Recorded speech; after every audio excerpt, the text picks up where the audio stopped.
consiste esse método no qual você tanto fala que é capaz de facilitar o diálogo com pessoas que pensam diferente da gente?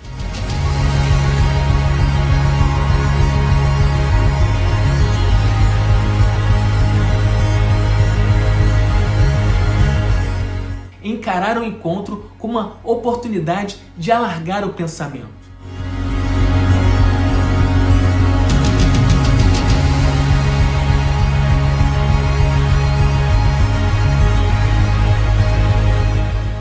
É imprescindível que eu me mostre interessado em escutá-lo, interessado em penetrar nas suas ideias, em compreender a forma como ele pensa. Olá pessoal, eu sou Daniel França e esse é mais um vídeo do canal Psicologia Integral. Dando continuidade à playlist Aprendendo a Dialogar, no vídeo de hoje eu vou falar sobre um método que eu considero muito eficiente para dialogar com pessoas que pensam diferente de nós. Eu só não diria que esse método é infalível, porque como ninguém dialoga sozinho, é necessário a cooperação do outro. Se o outro não estiver disposto a dialogar, se ele quiser sabotar o método, o encontro não ocorrerá, o diálogo não se desenvolverá. Mas antes de falar propriamente sobre o método, eu gostaria de falar um pouquinho sobre o pensador que mais me inspirou a realizar o vídeo de hoje. Sócrates, filósofo que viveu na Grécia Antiga, é sem sombra de dúvidas uma das figuras mais importantes na história do conhecimento. Ele foi um grande divisor de águas dentro da história da filosofia, existindo os filósofos pré-socráticos e os filósofos pós-socráticos.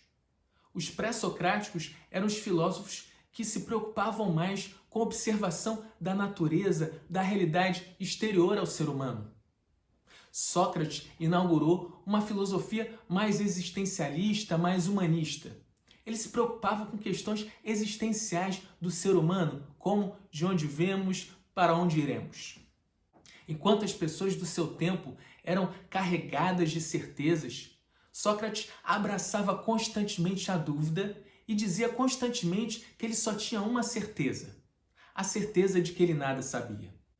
Essa atitude representa não só uma humildade filosófica, como também um desejo de conhecer sempre mais, de não se estagnar, não se conformar com os conhecimentos adquiridos até então e sempre questioná-los, buscando não só lapidá-los, como avançar cada vez mais na busca da verdade. Mas de todas as contribuições inestimáveis de Sócrates, talvez a maior delas seja um método que ele criou para se buscar a verdade no diálogo com o outro.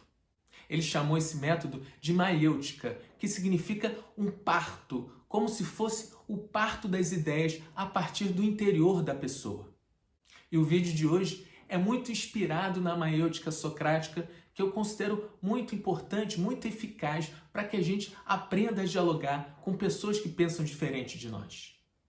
Mas aí vocês podem me perguntar: Daniel, em que consiste esse método no qual você tanto fala que é capaz de facilitar o diálogo com pessoas que pensam diferente da gente?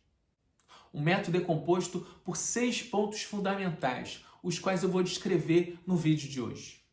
O primeiro ponto consiste em desapegarmos das nossas certezas. Tal como Sócrates fazia, é imprescindível que a gente não se apegue às ideias, que a gente coloque as nossas ideias sempre em questionamento. Esse questionamento é importantíssimo para que a gente se mantenha sempre aberto às novas ideias, para que essas ideias possam não só revisar as ideias que nós temos, como lapidá-las e eventualmente até promover o descarte de ideias que não se afiguram mais tão próximas da verdade.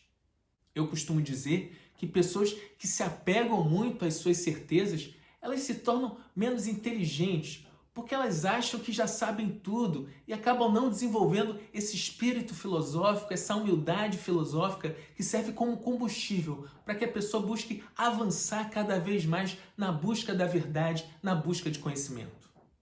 O segundo ponto consiste em não olhar o outro como um adversário no diálogo. Quando uma pessoa que pensa mais à esquerda dialoga com uma pessoa que pensa mais à direita, o que acontece geralmente é que essas pessoas já se olham previamente como adversárias E aí o diálogo não vai acontecer, não vai ocorrer encontro, não vai ocorrer troca de ideias.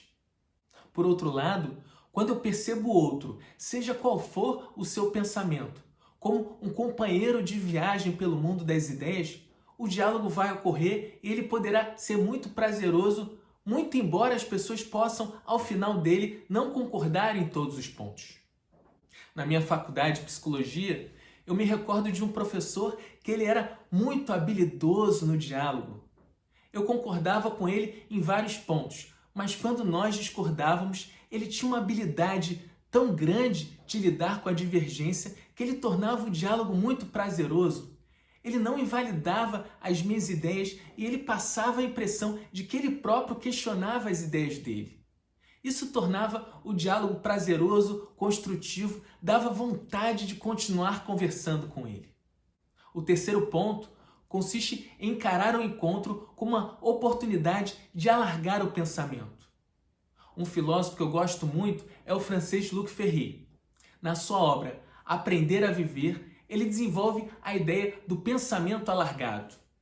Ferry sustenta que um diálogo será proveitoso, será produtivo, quando ambas as partes ingressarem no diálogo não com o objetivo de convencer a outra pessoa, mas sim com o objetivo de alargar o pensamento, de avançar na busca da verdade.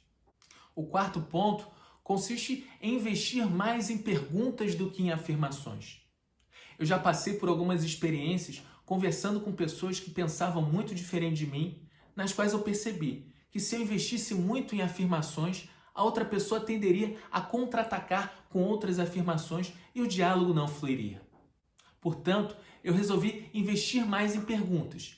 E esse investimento demonstrava que eu estava interessado pelas ideias da outra pessoa e que eu dava à outra pessoa o espaço dela desenvolver o seu raciocínio. E desenvolvendo o seu raciocínio, ela mesma poderia chegar a ideias mais evoluídas, mais desenvolvidas. O quinto ponto consiste na necessidade de se investir na escuta. Não basta que eu formule perguntas a outra pessoa, é imprescindível que eu me mostre interessado em escutá-lo, interessado em penetrar nas suas ideias, em compreender a forma como ele pensa. Esse investimento na escuta é fundamental para estimular a reciprocidade na outra pessoa. Em geral, as pessoas gostam muito de falar, mas ninguém gosta de se escutar. Por outro lado, se eu busco investir na escuta da outra pessoa, demonstrar que eu de fato estou interessado em escutá-la, eu terei muito mais chance em estimular a reciprocidade dela, em fazer com que ela também se interesse em me escutar. E o sexto ponto consiste em desistir de convencer a outra pessoa. Sócrates dizia que é importante amar buscar a verdade, mas não defendê-la. Se eu ingresso num diálogo já querendo colonizar o pensamento do outro, fazer com que ele pense conforme o meu pensamento, a pessoa irá perceber, irá resistir e o diálogo não fluirá. Por outro lado, se eu respeito que o outro pense à sua maneira e se eu invisto no diálogo como uma oportunidade de ambas as partes alargarem o seu pensamento, ainda que elas não cheguem ao mesmo resultado ao final, o diálogo será prazeroso em si, porque ele atingiu o seu objetivo, que é fazer com que ambas as pessoas evoluam quanto ao seu pensamento, quanto aos seus conhecimentos. E por fim, eu considero importantíssimo deixar uma mensagem final. O diálogo é de fundamental importância para a nossa vida, não só para que a gente alargue o nosso pensamento, mas para que a gente também se conecte com as outras pessoas. Nesse tempo de quarentena, em que a gente se encontra mais isolado das pessoas, o que eu tenho feito muito e que tem me feito muito bem é buscar conversar com as pessoas através de chamadas de vídeo. Portanto, a gente pode concluir que aprender a dialogar é fundamental, não só para que a gente expanda os nossos conhecimentos, mas para que a gente aprenda a se conectar afetivamente com as outras pessoas e tenha uma vida mais prazerosa, mais plena de sentido, mais feliz. Então é isso. Hoje eu fico por aqui. Se você gostou desse vídeo, eu peço que curta ele e coloque aqui nos comentários como você tem se auto-percebido em relação à sua habilidade de dialogar.